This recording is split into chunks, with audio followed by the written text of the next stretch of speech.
Hello students.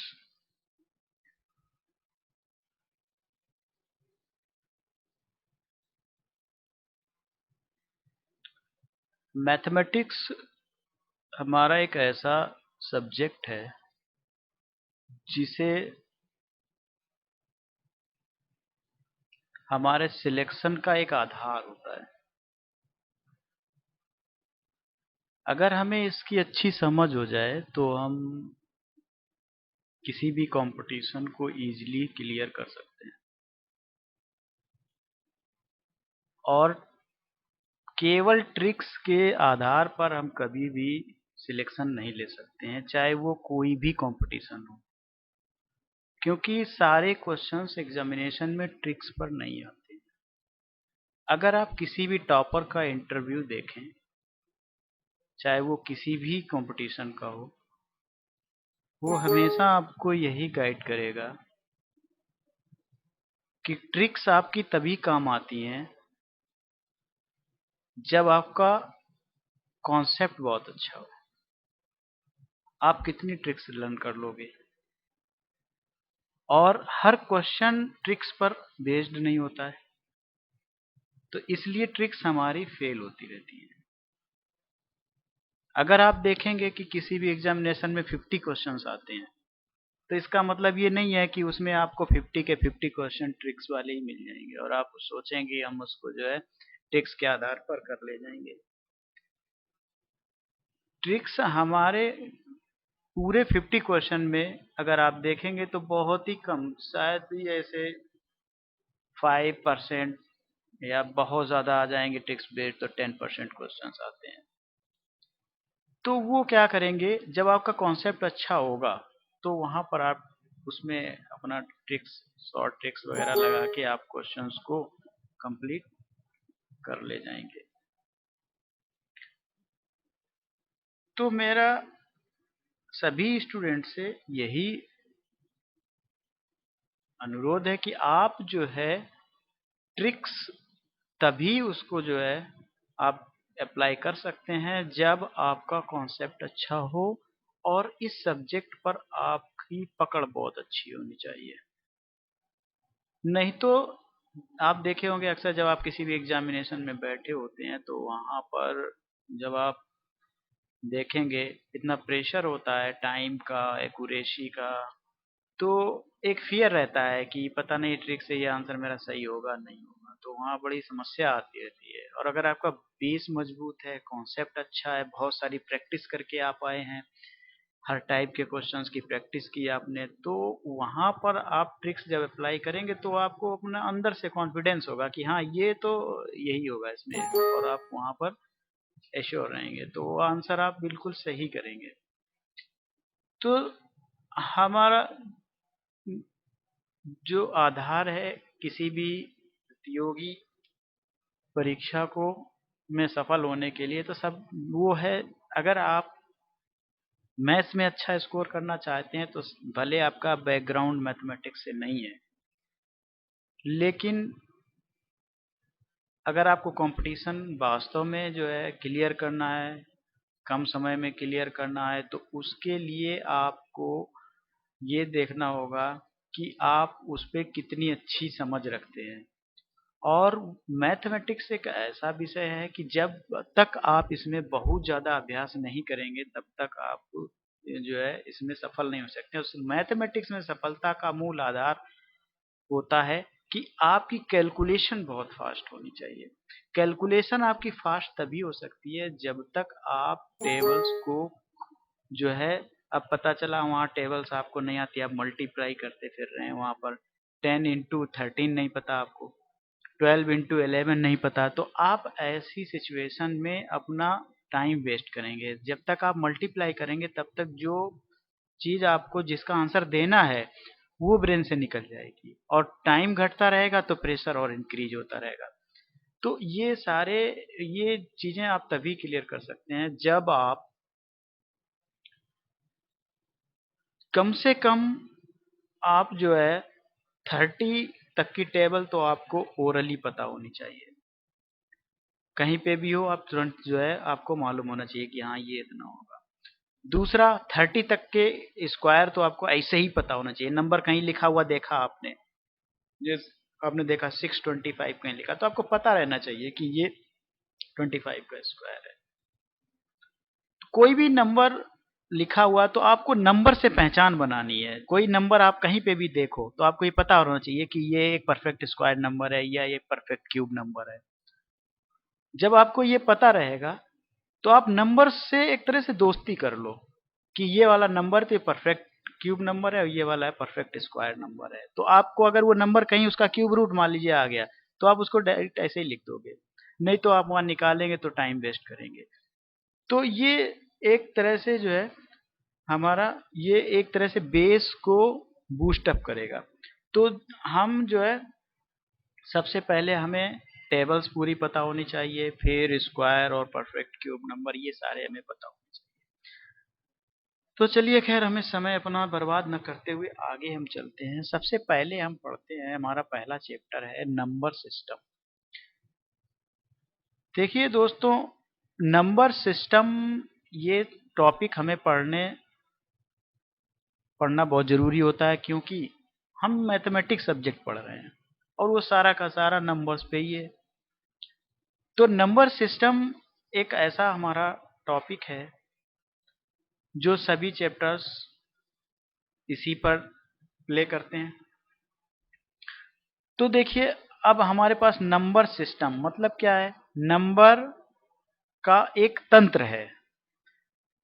तो वो किस तरह से काम करता है नंबर का तंत्र, तो उनका एक तंत्र है नंबर। हमें सबसे पहले नंबर्स की पहचान होनी चाहिए। हम जो भी नंबर्स पढ़ते हैं हमें उसका पूरा सब पूरे उनके बारे में क्या, वो नंबर्स का आपस में कैसे रिलेशन है, कौन से नंबर्स क्या है, तो जब तक हमें उनके बारे में एक परफेक्ट नॉलेज नहीं होगा तब तक हमें ये प्रॉब्लम रहेगी। इसमें हम बहुत सारी चीजें सीखेंगे नंबर सिस्टम के बारे में, एक नंबरों के तंत्र के बारे में। तो देखिए दोस्तों, यहाँ पर जो आप देख रहे होंगे कि नंबर सिस्टम में सबसे पहले जो नंबर्स हैं, ये हमारे ये नंबर्स आप देख रहे हैं, ये नंबर्स हमारे, हम सबसे पहले इनको दो तरह से कैटेगराइज करेंगे, एक रियल नंबर्स और दूसरा इमेजिनरी नंबर्स। आप देख रहे होंगे ये दो नंबर्स हमारे real numbers and imaginary numbers, तो ये हमारे रियल नंबर है और ये इमेजिनरी नंबर है। अब बात आती है कि ये रियल नंबर्स और इमेजिनरी नंबर्स क्या होते हैं। तुरंत हमारे मन में ये क्वेश्चन आएगा कि भाई ये रियल नंबर्स क्या होते हैं, व्हाट आर रियल नंबर्स। तो रियल नंबर्स जो होते हैं ये वो नंबर होते हैं जिनका स्क्वायर एक नॉन नेगेटिव नंबर होता है। रियल नंबर्स क्या होते हैं, those numbers whose square is a non negative number.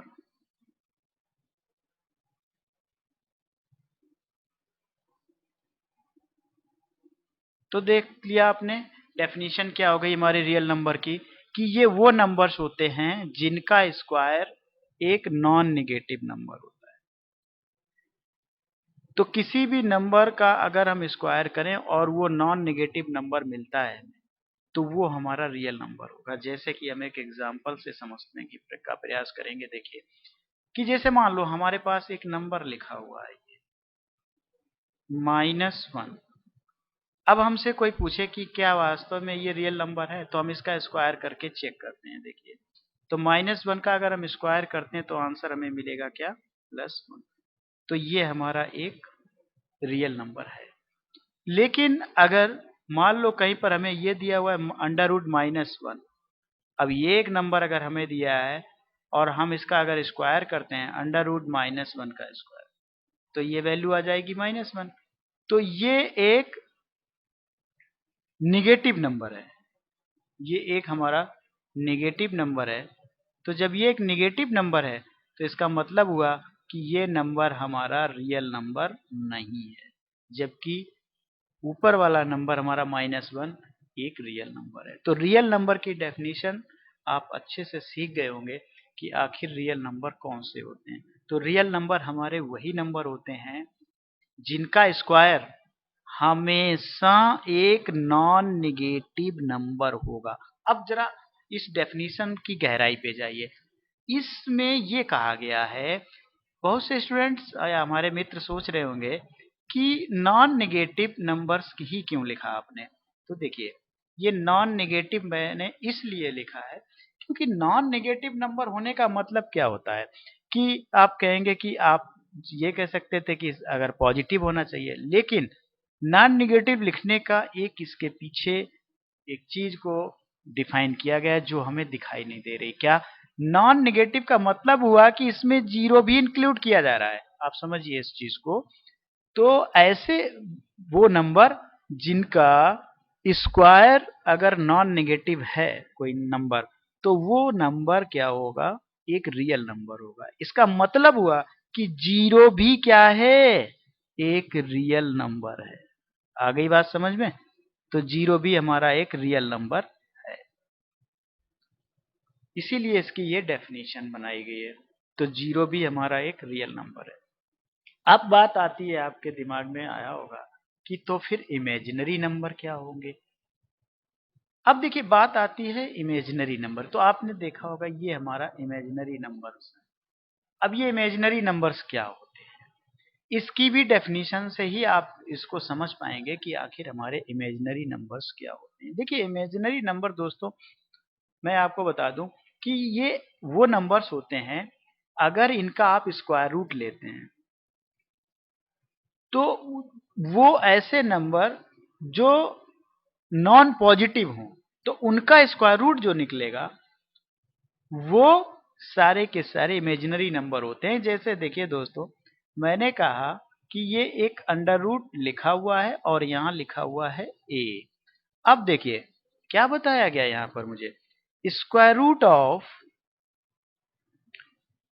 A.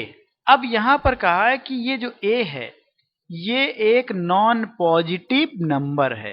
Positive rational number भी हो सकता है, ये तो पॉजिटिव नंबर है। तो ए जो है यहाँ पर क्या है?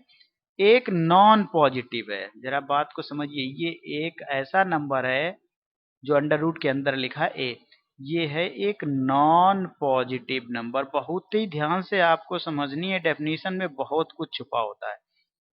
नॉन पॉजिटिव नंबर, तो दोस्तों देखो ये एक नॉन पॉजिटिव नंबर है। नॉन पॉजिटिव नंबर का मतलब क्या हुआ कि ये कैसा नंबर हुआ? फिर ये ए जो है अगर नॉन पॉजिटिव है, इसका मतलब क्या हुआ? तो इसका मतलब आप सीधे ये तो नहीं कह सकते कि निगेटिव हो गया। तो जीरो जो है आपका वो भी तो हो सकता है ना यहाँ पर। तो ये जीरो भी हो सकता है और कोई निगेटिव नंबर भी हो सकता है। ये आपका ए हो सकता है। ए की वैल्यू, दो वैल्यू पॉसिबल हो सकती है यहाँ पर, या तो ये जीरो होगा या फिर ये कोई निगेटिव नंबर होगा। तो बहुत ही ध्यान से डेफिनेशन को हम समझते हैं। तो देखिए यहाँ पर कहा उसने कि इमेजिनरी नंबर्स जो होते हैं ये वो नंबर होते हैं जो किसी नॉन पॉजिटिव नंबर्स के स्क्वायर होते हैं। वो सारे के सारे नंबर इमेजिनरी होते हैं। तो दोस्तों आपने सोचा होगा कि यार जीरो, अभी आपने बताया कि जीरो जो है ये एक रियल नंबर है, उसमें भी जीरो आया और इस तरह से इमेजिनरी नंबर में भी जीरो आ रहा। तो क्या जीरो दोनों नंबर हो सकता है? देखिए दोनों पॉसिबल है। ये इमेजिनरी नंबर भी हो सकता है, अगर इमेजिनरी की जगह पर आप इसको देखेंगे तो इमेजिनरी, लेकिन ज्यादातर सेंस में जीरो को रियल ही लिया जाता है। ठीक, लेकिन अगर दोनों की डेफिनेशन को देखें आप तो दोनों में, दोनों केस में ही हम इसको मान सकते हैं। क्लियर? लेकिन हमारे व्यवहार में ज्यादातर जीरो को हम एक रियल नंबर की तरह ही ट्रीट करते हैं। चलिए, अब बात आती है तो फिर इमेजिनरी नंबर क्या होंगे। तो एक हम हमारे थोड़ा इनके इतिहास के बारे में चलते हैं। तो इमेजिनरी नंबर हमारे एक मैथमेटिशियन थे जिनका नाम था यूलर। तो ये एक हमारे मैथमेटिशियन थे यूलर, यूलर साहब। इन्होंने एक बार देखा कि अगर हम यूनिटी का, नेगेटिव यूनिटी का अगर हम स्क्वायर रूट लें तो वो क्या होगा। तो इन्होंने कहा कि इसका स्क्वायर रूट तो पॉसिबल नहीं क्योंकि ये रियल नहीं है। तो इन्होंने इसका एक नाम दे दिया आई, जिसको उन्होंने पूरा नाम है इसका आयोटा। तो ये आयोटा है। ये आयोटा इसको आई से रिप्रेजेंट किया जाता है। तो ये जो स्क्वायर रूट ऑफ -1 है, ये यूलर साहब ने दिया था, उन्होंने बताया था कि नेगेटिव यूनिट नंबर का स्क्वायर रूट इसको हम आई से रिप्रेजेंट करेंगे। तो ये हमारा एक इमेजिनरी नंबर है। अब आगे बात आती है, अगर हम देखें यहाँ पर, तो ये जो है, अगर √-1 की वैल्यू आई है तो आप squaring on both side, then you get -1 equal to i square हो जाएगा। ठीक है स्टूडेंट्स। अब ये आई स्क्वायर की वैल्यू अगर हमारे पास -1 आ गई है, तो यहाँ से हम आई क्यूब की वैल्यू इजिली फाइंड कर सकते हैं। कैसे? आई स्क्वायर इंटू आई से, आई स्क्वायर इंटू आई। अब आप जानते हैं आई स्क्वायर की वैल्यू -1 है और इंटू आई, तो ये वैल्यू आ गई -आई। फिर इसी तरह से आप देखेंगे कि इसकी वैल्यू जो है, आप i4 की वैल्यू इसी तरह से फाइंड कर सकते हैं। इसको आप लिखेंगे आई स्क्वायर इंटू आई स्क्वायर। तो वैल्यू आई स्क्वायर की आप जानते हैं -1 होती है, ये भी -1 होती है। तो -1 इंटू -1, ये आपको +1 मिलेगा। तो इसका मतलब ये हुआ कि आई पावर 4 की वैल्यू +1 हो गई। अब अगर हम आई पावर 5 की वैल्यू फाइंड करें, तो हम लिखेंगे आई पावर 4 इंटू आई। अब ये 1 हो गया और ये आई हो गया, तो आप देखेंगे ये आई हो गया। तो आई पावर 5 की वैल्यू आई हो गई। अगर आप आई पावर 6 की वैल्यू फाइंड करना चाहते हैं, तो आप सबसे पहले 4 का मल्टीपल और आई स्क्वायर ऐसे लिख सकते हैं एक्सपोनेंट रूल से। तो आप देखेंगे आई पावर 4 की वैल्यू हो गई 1 और आई स्क्वायर की वैल्यू आपने अभी फाइंड की थी -1, तो ये आंसर आ गया -1। इसका मतलब आई पावर 6 की वैल्यू -1 हो गई। इसी तरह से आप देखेंगे कि आई पावर 7 की वैल्यू जो है वो कितनी हो जाएगी, तो आई पावर 7 की वैल्यू हो गई आई पावर 4 इंटू आई क्यूब। इसको आप ऐसे भी लिख सकते हैं I power 4 into I square into आई। अब देखेंगे आप, तो ये 1 हो गया, आई स्क्वायर की वैल्यू -1 हो गई इंटू आई, तो आंसर आ गया आपका -आई। आई पावर 8 की वैल्यू अगर आप देखें, तो आप लिखेंगे आई पावर 8 का मतलब आई पावर 4 होल पावर 2। तो आई पावर 4 की वैल्यू 1 होती है, 1 का स्क्वायर कर दिया तो ये हमें 1 मिल गया। इस तरह से आपने देखा कि आप आई पावर 8 की वैल्यू 1 फाइंड कर ली। अब अगर मान लो हमारे सामने कोई ऐसा क्वेश्चन आ गया कि जिसकी बहुत बड़ी पावर है, मैंने कहा कि आई की पावर 100 सपोज 27 है, अब हमें इसकी वैल्यू फाइंड करनी है, तो कोई प्रॉब्लम नहीं है। आप क्या करेंगे, इसे 4 के मल्टीपल के पावर में लिख लीजिए। तो आप 127 को 4 से जब आप डिवाइड करेंगे, तो देखिए आपको क्या मिलेगा, 4 3 जा 12, डिवाइड कर दिया, ये 7 आ गया, 4 बन जा 4। जब आप माइनस करेंगे रिमाइंडर 3 मिलेगा, तो आप इसको ऐसे भी लिख सकते हैं I power 4 whole power 31 into remainder कितना बचा 3, तो वो यहाँ आ जाएगा आई पावर 3। अब देखिए, तो आप देखते हैं आई पावर 4 की वैल्यू क्या हो गई 1 और उस पे पावर कितनी है 31। अब देखिए आई पावर 3 है, इसकी वैल्यू आपने अभी फाइंड की थी -आई, तो ये हो गया अब देखिए 1 पावर 31 है, तो अब 1 पावर 31 तो इसकी वैल्यू तो 1 हो जाएगी ना, तो ये हो गया इंटू -आई, तो ये आंसर कितना आ गया -आई। तो इस तरह से अब आप किसी की भी वैल्यू पावर, अगर आई पर कोई भी पावर है तो आप उसकी वैल्यू फाइंड कर सकते हैं। तो आप देख रहे होंगे कि ये सारे के सारे, तो ये थे हमारे इमेजिनरी नंबर्स। इन पर बेस्ड अभी बहुत सारे क्वेश्चंस आप देखेंगे, इसमें बहुत सारे होते हैं। तो देखिए, अगर आप कैट वगैरह ये सब अगर देते हैं, तो उसमें तो थोड़ा ज़्यादा डीप में क्वेश्चंस आते हैं। और कंपटीशन में अगर आप देखें, बेसिक लेवल के भी क्वेश्चंस आते हैं, लेकिन डिफ़िकल्ट क्वेश्चंस अब जो है सभी कंपटीशन में आने लगे धीरे-धीरे। एसएससी मेंस में तो बहुत ज़्यादा धीरे-धीरे डिफ़िकल्टीज़ को बढ़ाने लगे, लेवल कैट के लेवल पे ले जाने का प्रयास कर रहे हैं। धीरे-धीरे उसमें कुछ डिफ़िकल्टीज़ जो है डाले जा रहे हैं, क्वेश्चंस की लेवल को बढ़ा रहे हैं। चलिए मित्रों, आगे देखते हैं फिर।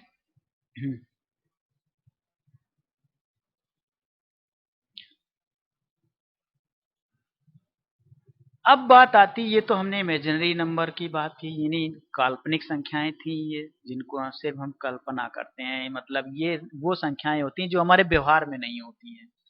ठीक है ना, जिनको हम अगर हमसे कोई कहे कि आयोटा आई दिखाओ कहाँ है, नहीं बता सकते, लेकिन रियल नंबर जो होते हैं इनका हम अनुभव करते हैं, ये हमारे सामने होते हैं, प्रैक्टिकली हम इनको देख सकते हैं। जैसे हमें कोई चीज़ है तो उसको रियलिटी हम उसको देख सकते हैं। ठीक है ना, उसका हमारी लाइफ में व्यवहार में होती हैं वो नंबर्स। आप देखें इस तरह, जैसे कहें कितने पेन है आपके पास, तो आप कहेंगे मेरे पास 2 पेन है, तो ये रियल बात हो गई है। रियल यहाँ पर क्वांटिटी जिनका हमारे जीवन से सीधे संबंध है। तो चलिए फ्रेंड्स, अब हम रियल नंबर की बात करते हैं। तो अगर आप देखें यहाँ पर, तो अब रियल नंबर में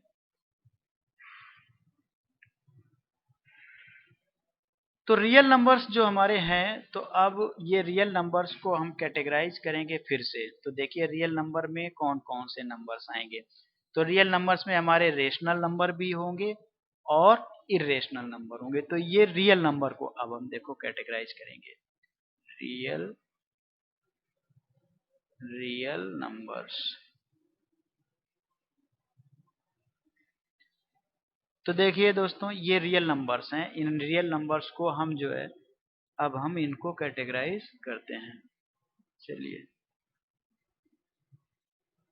तो रियल नंबर्स मैंने आपको बताया कि रियल नंबर्स हमारे कौन कौन से होते हैं। रियल नंबर्स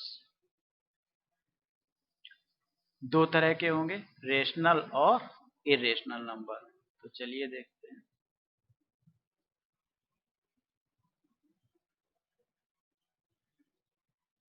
रियल नंबर्स में आप देखेंगे यहाँ पर ऐसे, ये रेशनल नंबर हो गए, रेशनल नंबर और इरेशनल नंबर्स।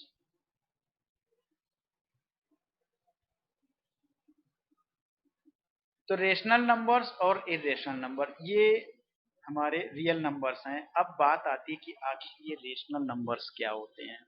तो चलिए अब हम रेशनल नंबर्स को जो है सीखते हैं। देखिए, हम यहाँ पर डेफिनीशन आपको बताते चल रहे हैं, आप अपने नोट्स हमारे साथ ही बनाते चलिए तो अच्छा रहेगा। नहीं तो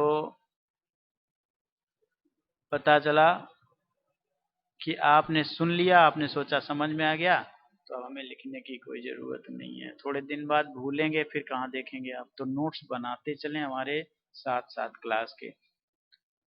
तो देखिए, अब सबसे पहले बात आती कि आखिर रेशनल नंबर क्या होते हैं। Rational number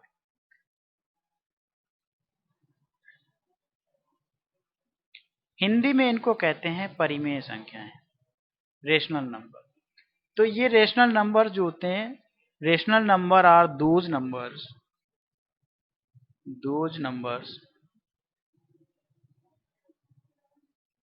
which are represented by p upon q form.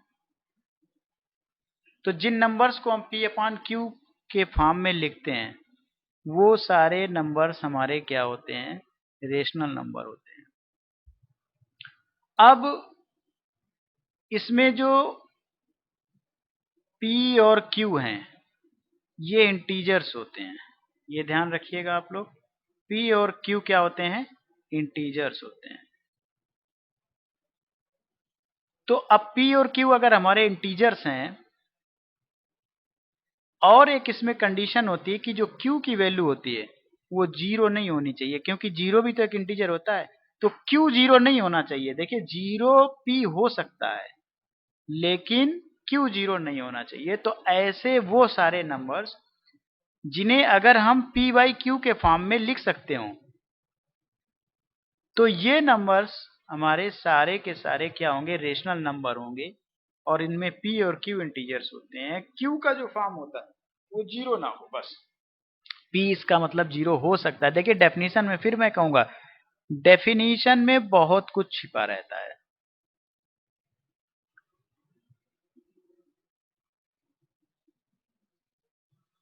अब ये जो हमारा रेशनल नंबर है, अब इसके भी कई फॉर्म होते हैं। तो अब देखेंगे आप कि आखिर रेशनल नंबर कौन कौन से हो सकते हैं। तो देखिए दोस्तों, रेशनल नंबर को अब हम कैटेगराइज करेंगे। रेशनल नंबर वीडियो को पूरा देखें, जल्दबाजी बिल्कुल ना करें, कॉन्सेप्ट को क्लियर करना है और शॉर्ट ट्रिक्स और उसके चक्कर में ना पड़े आप। शॉर्ट ट्रिक्स तो मैं आपको अभी बता दूंगा, जब अभी हम एक्सरसाइज कराएंगे तो आपकी आंखें फटी की फटी रह जाएंगी।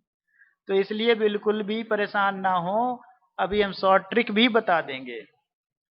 तो इसलिए बिल्कुल निश्चिंत रहें, पहले कॉन्सेप्ट को समझें मेरे मित्रों, मेरे भाइयों, मेरे प्यारे दोस्तों, मेरी बहनों। ठीक है, इसके लिए बिल्कुल भी परेशान ना हो, प्लीज पेशेंस बनाए रहें कृपया करके। चलिए तो देखते हैं, अब ये जो रेशनल नंबर्स होते हैं, तो अब हमें यहाँ पर रेशनल नंबर्स को समझना, आखिर इनको कितनी तरह से कैटेगराइज किया जा सकता है। तो देखिए, आप लोग जानते होंगे कि आखिरकार कितने सारे नंबर हम बचपन से लेकर के अब तक पढ़ चुके हैं। वो उनमें से कौन कौन से रेशनल हैं, तो देखिए, जब आप बचपन में छोटे से थे तब से आप ये लोग हम लोग सब लोग पढ़ते चले आ रहे हैं कि सबसे पहले हमें पढ़ाया गया नेचुरल नंबर्स। ये नेचुरल नंबर कौन से नंबर्स होते हैं? वो नंबर जो हमें नेचर से मिलते हैं, जिनका संबंध हमारे से डायरेक्ट है, जिनका संबंध नेचर से है, वो सारे नेचुरल नंबर होते हैं। जैसे अब हमसे कोई भी पूछे, भैया आपके हाथ में इस समय कितने पेन है, तो हम कहेंगे हमारे हाथ में सिर्फ एक ही पेन है। तो ये नेचर से हो गया, एक 1 2 3 4 5, ये सारे नेचुरल नंबर है। फिर उसके बाद बात आती है होल नंबर्स। अब देखिए होल नंबर्स क्या होते हैं। होल नंबर्स, ये एक नंबर इसमें और जुड़ जाता है जीरो, तब इसको बोल देते हैं हम होल नंबर्स।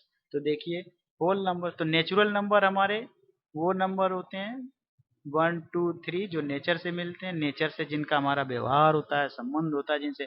और होल नंबर्स क्या होते हैं? इसमें जीरो और अगर ऐड कर दिया जाए नेचुरल नंबर में, तो ये सारे नंबर क्या हो जाते हैं? हमारे होल नंबर्स हो जाते हैं। फिर उसके बाद बात आती है इंटीजर्स। देखिए ये इंटीजर्स, इंटीजर्स को जनरली हम लोग कैपिटल जेड से रिप्रेजेंट करते हैं। तो इंटीजर्स क्या होते हैं हमारे? देखिए इंटीजर्स जो होते हैं हमारे, ये वो नंबर्स होते हैं इंटीजर्स जो दो नंबर्स का कॉम्बिनेशन होता है। याद रखिए मित्रों, ये दो नंबर का कॉम्बिनेशन होता है, मतलब एक तरह से ये एक सेट होता है हमारा दो नंबर का। वो दो नंबर हमारे कौन से हैं? तो देखिए, एक तो होते हैं हमारे निगेटिव नेचुरल नंबर और दूसरे होल नंबर्स। ध्यान रखिए मित्रों, ये दो वैरायटी का जो है एक कॉम्बिनेशन है।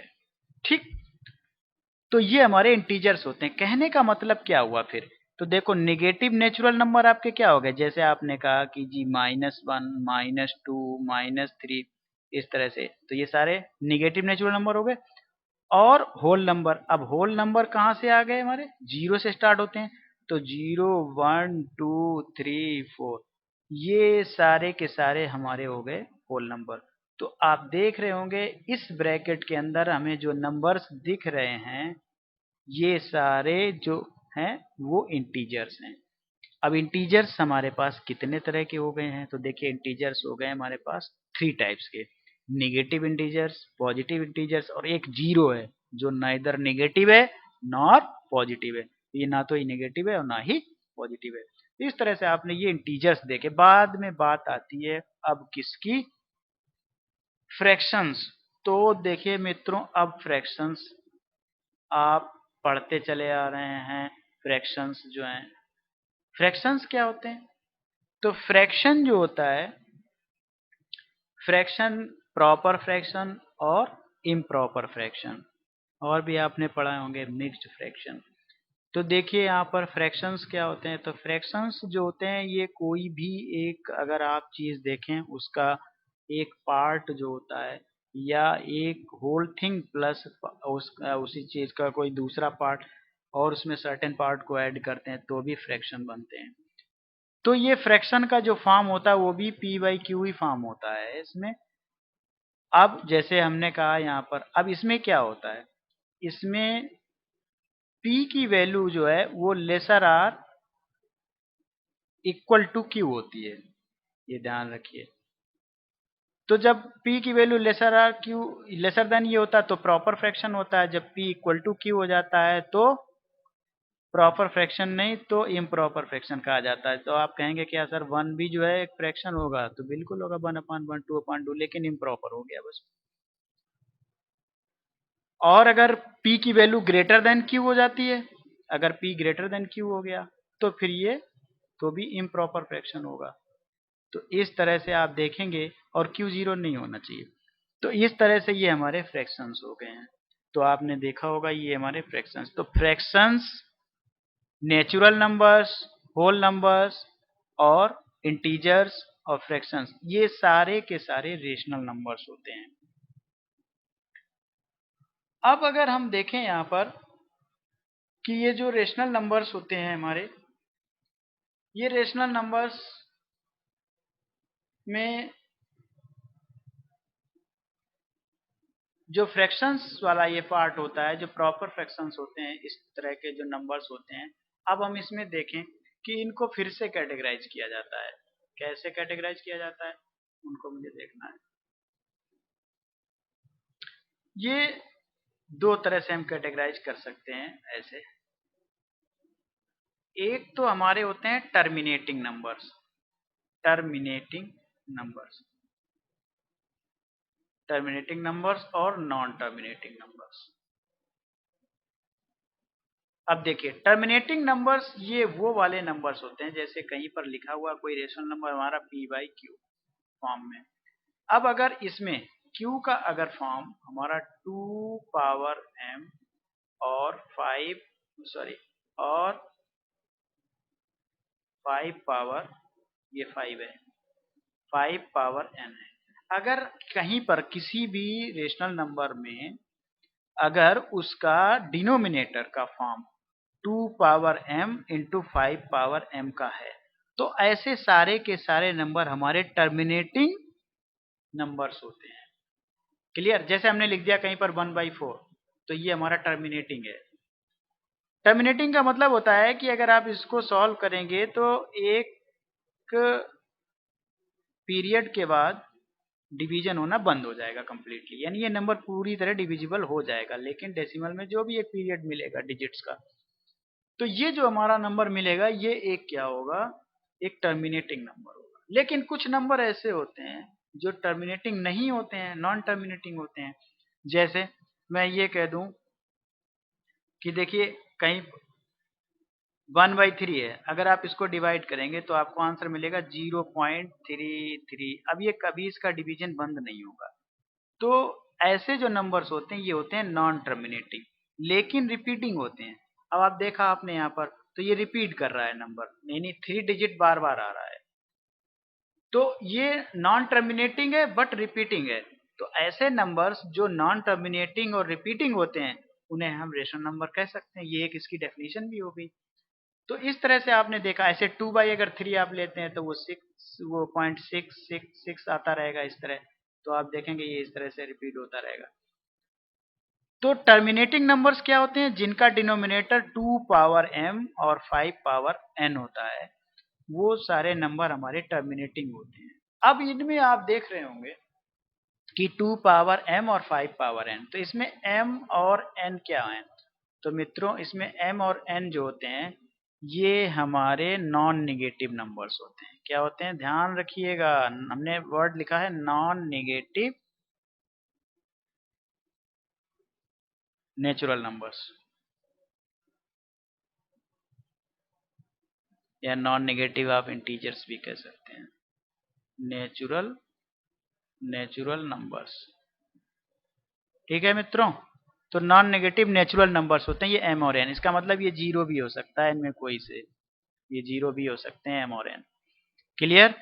तो ये जो है हमारे नॉन नेगेटिव इंटीजर्स होते हैं, मतलब जीरो होगा या कोई पॉजिटिव नेचुरल नंबर होगा। तो ये हो गए टर्मिनेटिंग नंबर्स।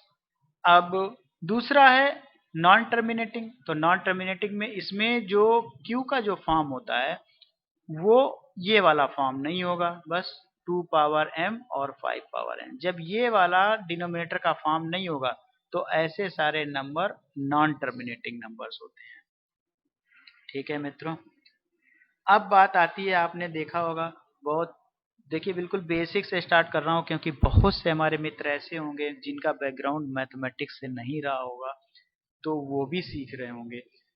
और अगर हम ये चीज़ें स्किप कर देंगे तो वो नहीं सीख पाएंगे। तो हम बेसिक से लेकर के और आप हायर लेवल तक चलेंगे। तो बहुत पेशेंस बनाए रखिए पूरी क्लास को आप जो है। अगर कोई हमारे मित्र हैं जो ये सब चीज़ें पहले से जानते हैं तो वीडियो को स्किप कर सकते हैं, आगे जा सकते हैं। चलिए अब हम देखते हैं आगे। तो ये जो हमारे नेचुरल नंबर्स होते हैं, ये नेचुरल नंबर्स में फिर बहुत सारे नंबर्स को कैटेगराइज किया जाता है, जैसे इवन नंबर्स तो आप जानते हैं। अब इसमें बहुत सारे नंबर्स को कैटेगराइज किया गया। इवन नंबर्स, फिर उसके बाद ऑड नंबर्स, फिर उसके बाद प्राइम नंबर्स, फिर उसके बाद परफेक्ट नंबर्स, फिर उसके बाद को प्राइम नंबर्स, को प्राइम नंबर्स। तो ये सारे नंबर्स, और उसके बाद है ट्विन प्राइम नंबर्स। तो अब हम जल्दी जल्दी समझा देते हैं। इवन नंबर्स जो होते हैं हमारे, ये वो नंबर्स होते हैं जो 2 से कंप्लीटली डिविजिबल होते हैं। ये सारे हमारे इवन नंबर होते हैं। जो 2 से नहीं डिविजिबल होते हैं वो ऑड नंबर्स होते हैं, जैसे 1 3 5 डैश डैश 7, ये सारे ऑड नंबर्स हैं। ये 2 4 6, ये सारे के सारे इवन नंबर्स हैं। अब आते हैं प्राइम नंबर्स। प्राइम नंबर्स जो होते हैं ये वो नंबर्स होते हैं जो कि या तो 1 से डिविजिबल होंगे या फिर खुद से अपने आप से इटसेल्फ डिविजिबल होते हैं। जैसे 1 हो गया, तो 1 को प्राइम नंबर की कैटेगरी में नहीं लिया गया है। सबसे स्मॉलेस्ट प्राइम नंबर हमारा 2 है, तो 2 से स्टार्ट करते हैं। तो 2 हो गया, 3 हो गया, 4 हो गया, और 5 हो गया, 7 हो गया, और उसके बाद 11 हो गया, फिर 13 हो गया। तो ये सारे के ऐसे नंबर जो हैं ये सारे प्राइम नंबर्स हैं। फिर आते हैं हम, एक नंबर और है कंपोजिट नंबर। कंपोजिट नंबर ये वो नंबर्स होते हैं जिनके 2 या मोर देन 2 प्राइम फैक्टर्स होते हैं, वो कंपोजिट नंबर होते हैं। जैसे हमारे कंपोजिट नंबर 4 से स्टार्ट होते हैं, 4 है, 6 है, तो ये 12 है, 8 है, ये सारे हमारे कंपोजिट नंबर्स हैं। तो इनके जो प्राइम फैक्टर्स होते हैं या तो 2 होंगे या 2 से ज़्यादा होंगे। तो आप इस तरह से देखेंगे कि ये जो है हमारे क्या हो गए, कंपोजिट नंबर। तो स्मॉलेस्ट कंपोजिट नंबर हमारा जो है वो 4 है। फिर उसके बाद है परफेक्ट नंबर। तो देखिए परफेक्ट नंबर्स क्या होते हैं। परफेक्ट नंबर ये वो नंबर होते हैं जिनके फैक्टर्स का सम अगर वही नंबर मिलता है तो वो परफेक्ट नंबर होता है। जैसे 6 है, अब आप देखें यहाँ पर 6 के फैक्टर्स क्या मिलेंगे, 1 2 और 3। अब अगर आप देखें यहाँ पर इनका अगर हम सम करें तो 1 + 2 + 3, यही नंबर मिल गया 6। तो ये परफेक्ट नंबर है। तो ये परफेक्ट नंबर हो गया हमारा। इसी तरह से एक और परफेक्ट नंबर है 28। अगर आप इसको भी चेक करेंगे तो इसके भी जो है फैक्टर्स निकाल लीजिए, फिर चेक करेंगे तो आपको मिल जाएगा। इसी से दूसरा है, फिर इसके बाद है को प्राइम नंबर्स। को प्राइम नंबर्स हमारे वो नंबर्स होते हैं, को प्राइम नंबर्स ये वो नंबर्स होते हैं मित्रों, कौन से, जिनमें ऐसे दो नंबर्स का पेयर जिनका एचसीएफ 1 होता है। जैसे हम कहते हैं कि 2 और 3 है, अब इनमें कोई भी कॉमन फैक्टर नहीं है, तो ये को प्राइम नंबर्स हो गए। या हम कहते हैं 3 और 4 है, ये भी को प्राइम नंबर है।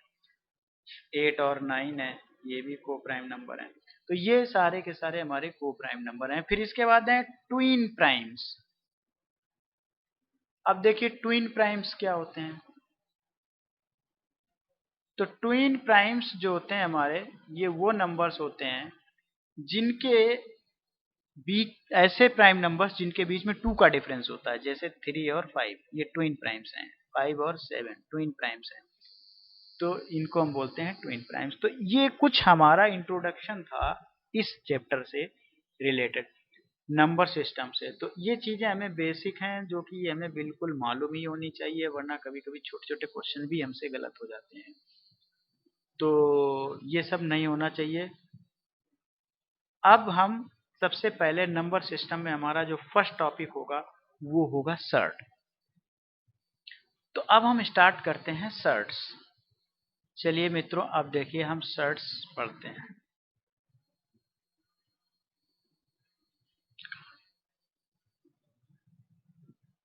तो देखिए सर्ट्स,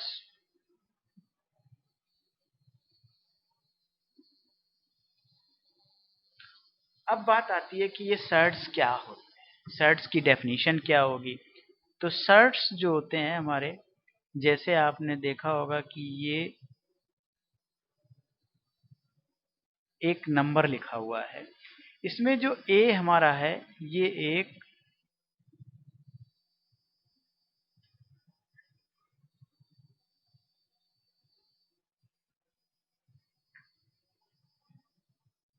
अब इसमें जो एन है आपका, ये एक पॉजिटिव इंटीजर है, पॉजिटिव इंटीजर है। तो अब अगर हम किसी भी, ये ए रेशनल नंबर होगा कोई,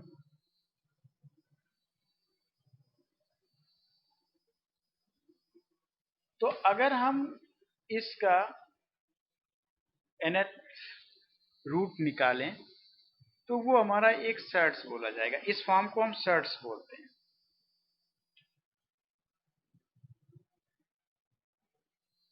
अब इनमें कुछ रूल्स होते हैं, सबसे पहले हमें वो देख लेने हैं। रूल्स क्या क्या हैं हमारे।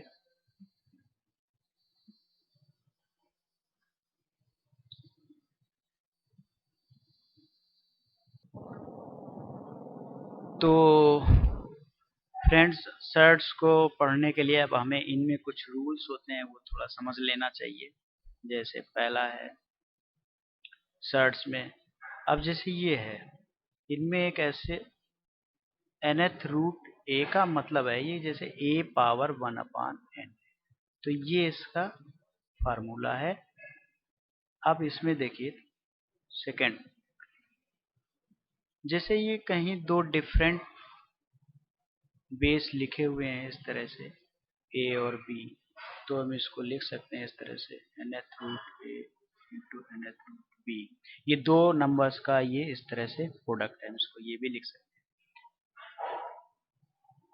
थर्ड है, अगर ये डिवीजन फॉर्म में लिखा हुआ है इस तरह से ए अपान बी, तो हम इसको सेपरेटली इस तरह से लिख सकते हैं। ये ध्यान रखिएगा, ये जो एन है वो इस हाशिए के अंदर होना चाहिए इसके, एन, नहीं तो फिर मल्टीप्लाई में माना जाएगा ये। तो इसको हम ऐसे भी लिख सकते हैं। ठीक है, या ये भी ऐसे भी लिखा जा सकता है, ए अपान बी होल पावर 1/, ये भी इसका मतलब है। फोर्थ है,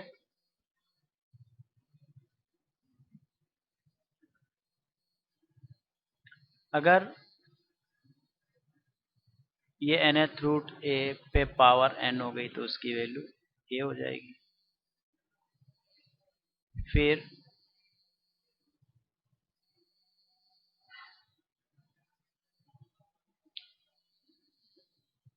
अब दो डिफरेंट पावर हो गई हैं, इसको हम लिख सकते हैं ए पावर, अभी पावर्स का आपस में मल्टीप्लाई हो जाएगा, यानी ये यहाँ पर एम एन हो जाएगा, एम एन पूरा प्रोडक्ट हो जाएगा इनका, इसको ऐसे भी लिख सकते हैं। या 1 अपान, सॉरी, ए पावर 1/mn, इसको हम ये भी लिख सकते हैं। ये हमारा फिफ्थ फार्मूला होगा।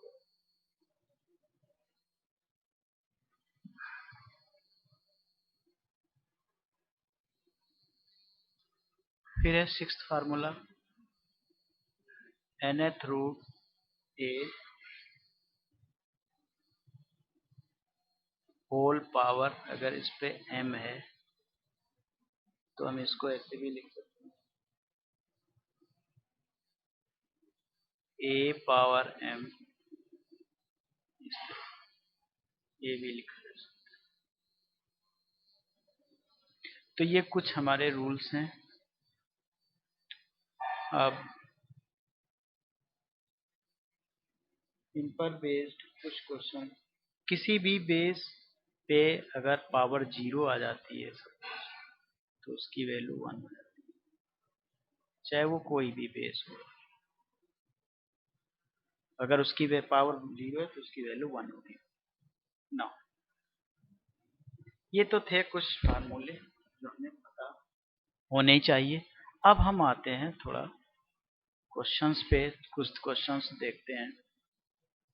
जैसे क्वेश्चन है, इफ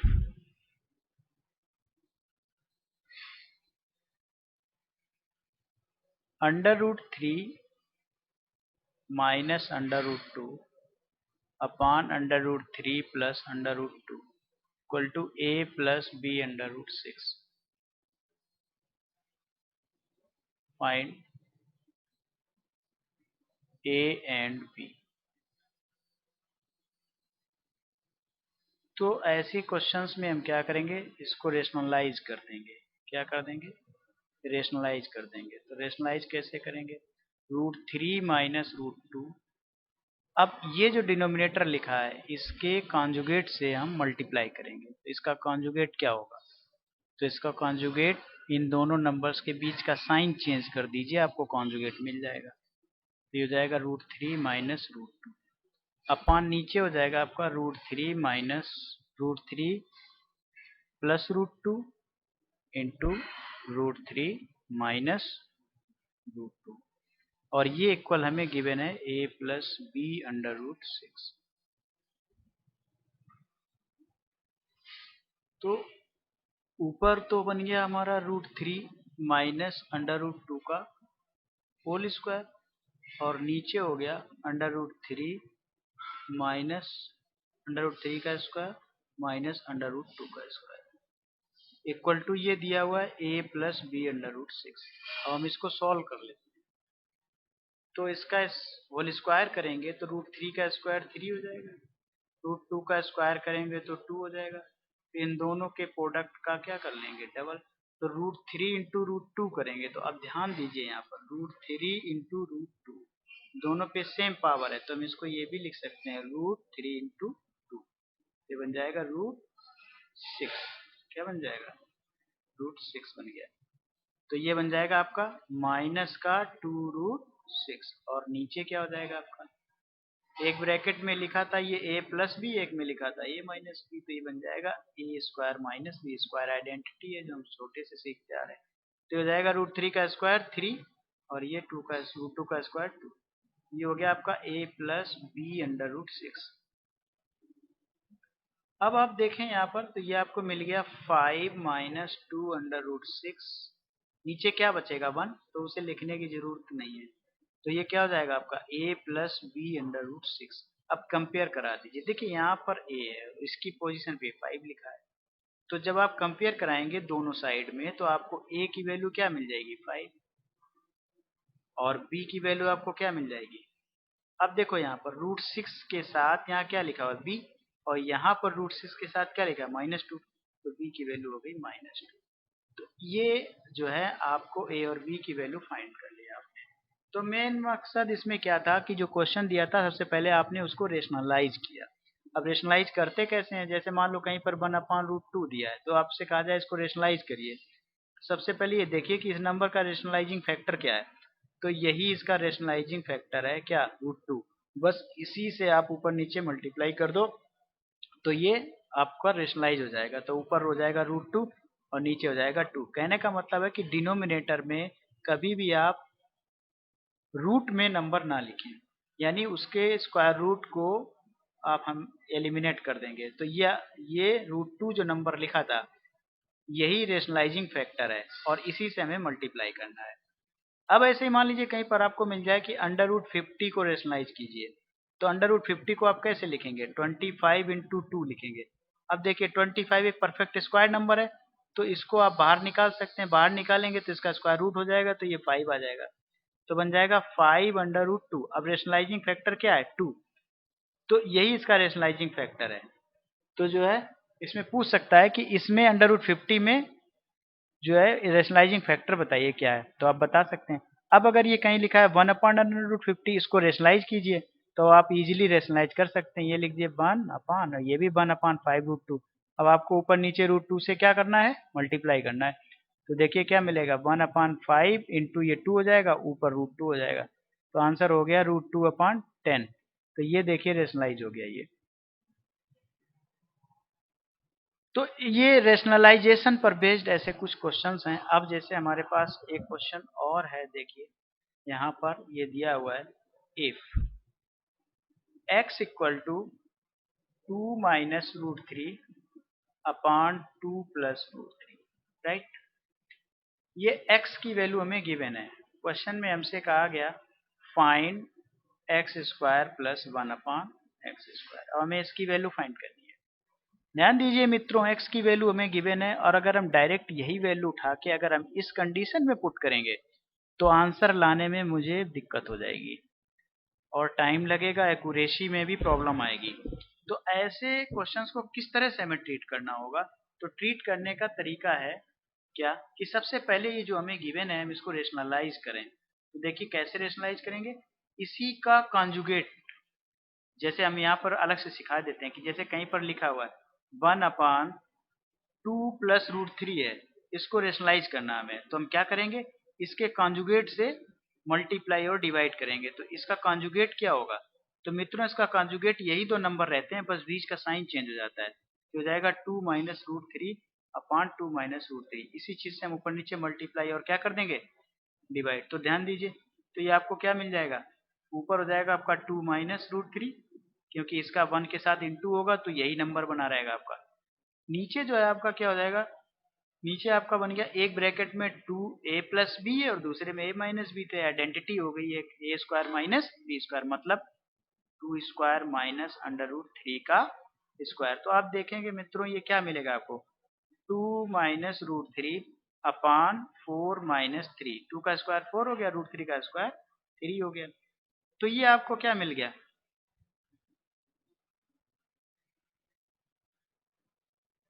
आपको मिल गया 2 - √3। ये जो है आपने इसको रेशनलाइज कर लिया, ठीक है। तो चलिए इस तरह से मैंने ये रेशनलाइज किया। अब ऐसे ही हमारे पास ये जो नंबर दिया है इसको भी हम रेशनलाइज कर सकते हैं और रेशनलाइज करने के बाद हम इसकी x की वैल्यू फाइंड कर लेंगे। तो चलिए पहले हम इसको रेशनलाइज करते हैं, तो देखिए कैसे रेशनलाइज करते हैं इसको।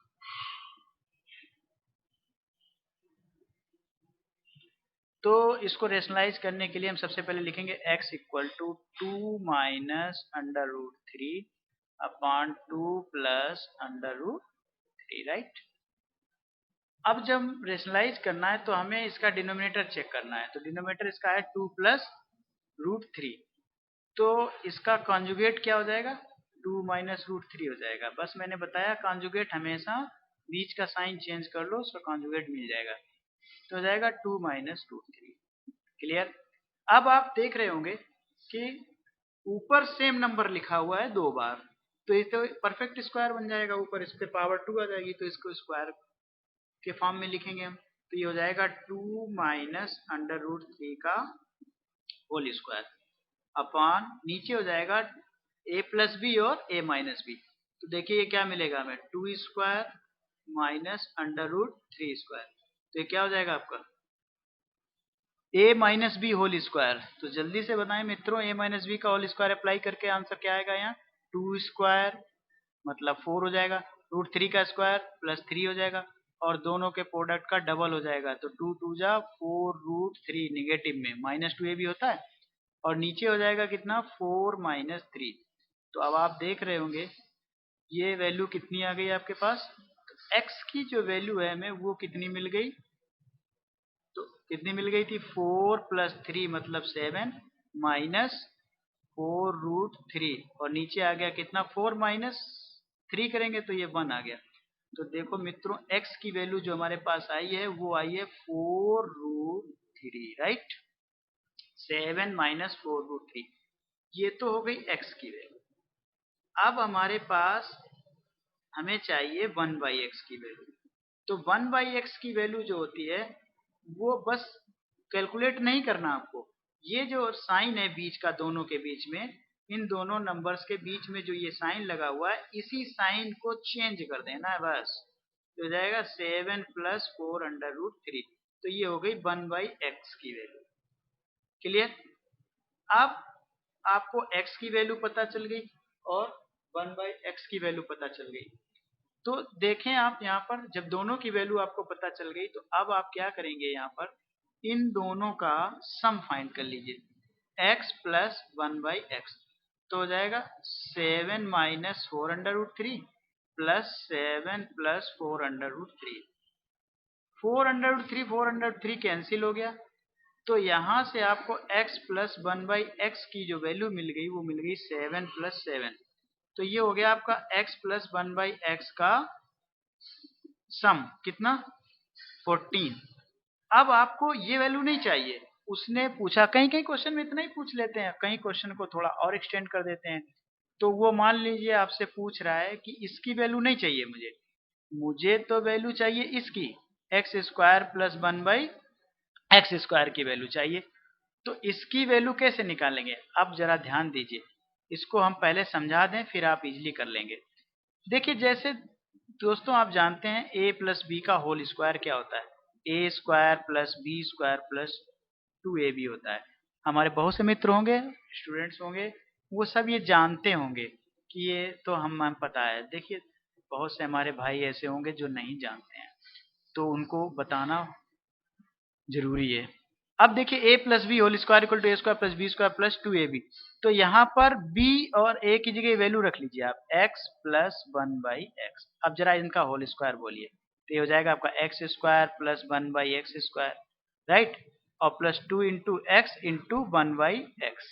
x कैंसिल हो गया ये, तो ये कितना आ गया आपके पास, x square plus 1/x² plus 2 मिल गया।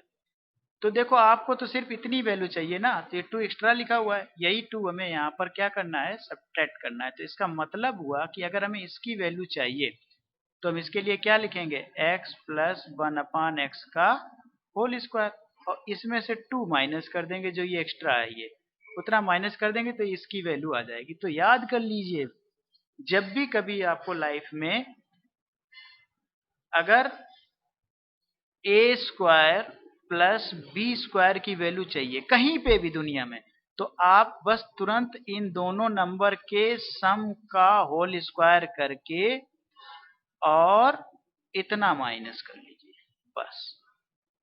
अब अगर ये रेसिप्रोकल हैं दोनों एक दूसरे के, तो वहां पर ये फॉर्म बन जाएगा, x square plus 1/x² equal to x plus 1/x का होल स्क्वायर माइनस 2 कर लीजिए बस। तो अब देखिए, यहाँ पर इसकी वैल्यू आप इजीली फाइंड कर सकते हैं। तो ये x प्लस 1/x की वैल्यू कितनी है, 14। तो ये हो गया आपका 14 का स्क्वायर माइनस 2। तो 14 का स्क्वायर आप जानते ही हैं मेरे मित्रों, मेरे प्यारे भाइयों, ये कितना होता है, 196। और जब इसे माइनस कर देंगे दोस्तों तो कितना आंसर मिल जाएगा, 194। तो देखिए, इसकी वैल्यू आपने इजीली फाइंड कर ली, ये हो गई। तो आप कहेंगे अगर हम इतना बड़ा सॉल्यूशन करेंगे वहां सॉल्व, तब तक तो हमारे साथी बहुत आगे निकल जाएंगे। मैं कहूंगा बिल्कुल निकल जाएंगे। अब हम बता रहे हैं कि उसको करना कैसे था। तो उसको आप बहुत इजीली सॉल्व कर सकते हैं। कैसे, जरा देखिए। ये तो रहा आपका कॉन्सेप्ट जो आप सीख चुके हैं। लेकिन अगर हमारे पास यही क्वेश्चन था कि हमें x गिवन था, कितना x कितना गिवन था मेरे पास, 2 माइनस √3 गिवन था, और नीचे गिवन था 2 प्लस √3। तो देखिए, हमें इतना पता चल गया, जब हम इसको रेशनलाइज करेंगे तो ऊपर होल स्क्वायर बन जाएगा कि नहीं। जब होल स्क्वायर बन जाएगा तो ये मुझे मालूम चल गया कि हम जब इसका होल स्क्वायर करेंगे तो हमें ये क्या मिलेगा, हमें मिल जाएगा ये 4 प्लस 3 तो मिलेगा ही, और माइनस का 4√3 मिलेगा। हमें बस ये वाले नंबर से मतलब है, ये नंबर से। ये नंबर कितना हो जाएगा, तो आप क्या करेंगे, इन दोनों नंबर्स के स्क्वायर करके ऐड कर लो। तो इसका स्क्वायर कितना हो जाएगा, 2 का स्क्वायर 4 हो गया, √3 का स्क्वायर 3 हो गया। इन दोनों को ऐड करो, कितना हो गया, 7। ये 7 हो गया। अच्छा, ये 7 हुआ, और जब 1/x² करेंगे तो उसमें भी इतना ही मिलेगा। बस फर्क क्या होता है, यहाँ पर इसका अपोजिट साइन आ जाता है, +4√3, इस क्वांटिटी का अपोजिट साइन यहाँ आ जाता है। तो आप ध्यान दीजिए, आप दोनों में आपको 7 7 मिलेगा। जब इन दोनों को प्लस करेंगे आप, ये x की वैल्यू होगी, ये 1/x की वैल्यू होगी। जब इन दोनों को प्लस करेंगे तो इनका सम कितना मिल जाएगा आपको, 14 मिल जाएगा कि नहीं। अब आपको चाहिए x² प्लस 1/x², तो क्या करना है आपको, तुरंत इसका स्क्वायर करके -2 कर देना है बस। ये हो गया 196, -2 करेंगे तो आंसर हो गया 194। ठीक है, हो गया ना इजीली। अब इसी तरह का एक और दूसरा क्वेश्चन देखते हैं। तो देखिए, यही है इजी इसका मेथड, बहुत जल्दी आप इसका आंसर निकाल सकते हैं। इसी तरह का आप एक और क्वेश्चन देखिए, देख लेते हैं उसको हम कैसे करेंगे। जैसे अभी ये एक क्वेश्चन है हमारे पास, सपोज x इक्वल टू हमें दिया है 3 माइनस √8 अपान 3 प्लस √8, और हमसे पूछ लेगा, ये कह देगा if x equal to this then find value of x² plus 1/x²। अब हमें इसको बहुत देर नहीं लगानी है, अगर हम बहुत देर लगाएंगे तो बहुत देर हो जाएगी, ठीक है नहीं। तो ये सब हमें करना ही नहीं है। मुझे ये बताइए, अगर ये x है, ठीक, तो जब हम इसको रेशनलाइज करके लाएंगे, तो रेशनलाइज करेंगे तो इसका कॉन्जुगेट ऊपर लिखना पड़ेगा। तो फिर जब कॉन्जुगेट लिखेंगे तो ये कितना हो जाएगा, 3 का स्क्वायर 9 और √8 का स्क्वायर कितना हो जाएगा, 8 हो जाएगा। तो इसका मतलब जो हम रेशनलाइज करेंगे, तो रेशनलाइज करने पे हमें क्या मिल जाएगा, ये हो जाएगा 3 का स्क्वायर 9 प्लस 8 √8 का स्क्वायर 8, तो कितना हो गया 17, और माइनस का हो जाएगा 6√8, और 1/x की वैल्यू हो गई कितनी, 9 प्लस 8 और प्लस, यहाँ पर प्लस आ जाता है, बस साइन अपोजिट हो जाता है, 6√8। अब देखिए, आपको ये भी इतना भी नहीं करना, बस इनके दोनों के स्क्वायर करके, तो देखो ये हमारा 17 आ गया। अब ये 17 है, तो ये x में 17 इतना आ गया, 1/x का पार्ट ये भी इतना ही होगा 17, तो 17 प्लस 17 जब हम करेंगे तो हमें सम कितना मिल जाएगा, 34।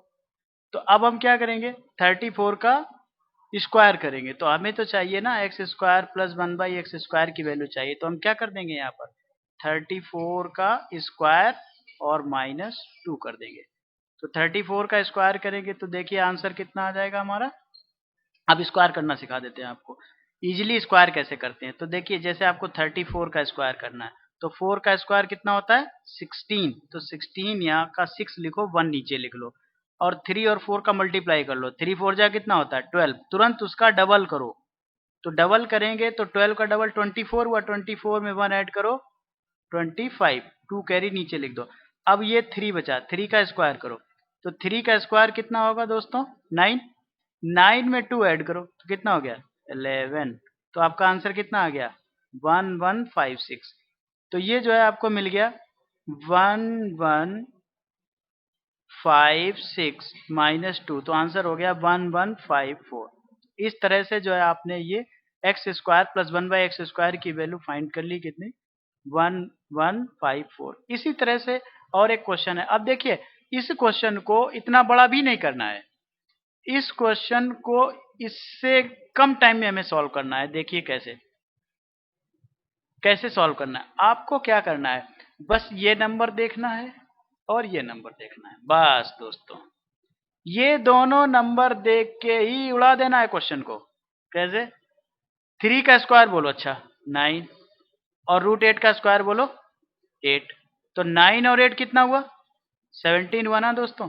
अब इस 17 का कर लीजिए डबल, तो जब आप इसका डबल करेंगे, डबल इसलिए करेंगे क्योंकि नीचे वाले पार्ट 1/x में भी इतना ही आता है ना, तो इसका कर लीजिए डबल। जब आप इसका डबल करेंगे तो ये कितना मिलेगा 34 मिलेगा, और 34 का स्क्वायर करके कितना करना है -2। इसकी वैल्यू फाइंड करने के लिए मैंने बताया था -2 करना होता है। तो 34 का स्क्वायर करके -2 कर लीजिए, तो ये कितना हो जाएगा 1156 -2, तो आंसर कितना आ गया 1154। अब बताइए मुझे कितना इजी हो गया। ऐसे एक क्वेश्चन और ट्राई करते हैं, वो आप खुद ही आंसर बता देंगे, विद इन सेकेंड बता देंगे। चलिए देखिए दूसरा क्वेश्चन देखते हैं इसी तरह का। तो मित्रों, दूसरा क्वेश्चन है मेरे पास, √2 x की वैल्यू है √2 -1 upon under root 2 plus 1 find x square plus 1 by x square. अब देखिए जरा, इसकी वैल्यू मुझे फाइंड करनी है कि क्या होगी। मुझे बस इतना बता दीजिए, इसका स्क्वायर कितना हुआ, 2 हुआ, 1 का स्क्वायर कितना हुआ, 1 हुआ, ऐड करके डबल करेंगे तो कितना हो जाएगा, तो ये 3 हुआ ना, उसका डबल करेंगे कितना हुआ, 6, उसका स्क्वायर करके क्या कर देंगे, -2, आंसर कितना हो गया, 34 आ गया। कितना समय लगा मित्रों, तो देखो कितनी जल्दी आपने इसका आंसर बता दिया। ऐसा ही कोई और क्वेश्चन देखते हैं, चलिए एक और क्वेश्चन। अब देखो एक और क्वेश्चन ये है हमारे पास, x इक्वल टू सपोज दिया हमें under root 5 minus 2, under root 5 minus 2 upon under root 5 plus 2, और वो हमसे पूछ लेगा find the value of x square plus 1 by x square. कुछ नहीं करना है, क्या करना है, इसका स्क्वायर करना है, इसका स्क्वायर करके सम करके डबल कर देना है। इसका स्क्वायर बोलो 5, इसका स्क्वायर बोलो मित्रों 4, तो ये कितना बन जाएगा 9, ये हो गया, 2 से मल्टीप्लाई करें 18 हुआ, 18 का स्क्वायर माइनस 2 कर देना है।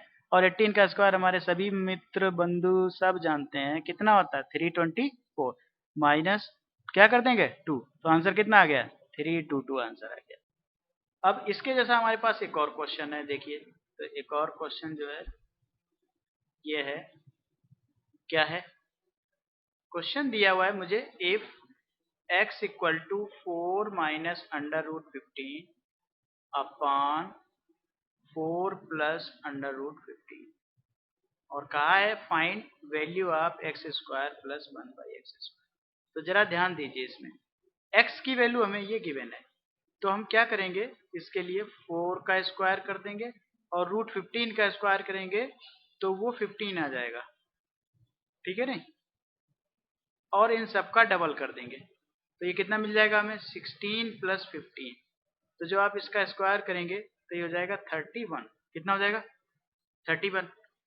अब इस 31 का स्क्वायर हमें इसकी वैल्यू चाहिए, तो इसकी वैल्यू के लिए हम क्या करेंगे, यहाँ लिखेंगे 31 का स्क्वायर माइनस 2 कर देंगे, तो ये आप जानते हैं 31 का स्क्वायर कितना होता है 961, माइनस 2 कर देंगे तो कितना आ जाएगा 959 आंसर आ जाएगा।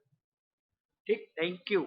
आज की क्लास यहीं तक है, आगे फिर लाएंगे हम ऐसे ही कुछ कॉन्सेप्ट प्लस ट्रिक्स के क्वेश्चन अगले वीडियो में। अभी हमारा नंबर सिस्टम काफी और चलेगा। Thank you student.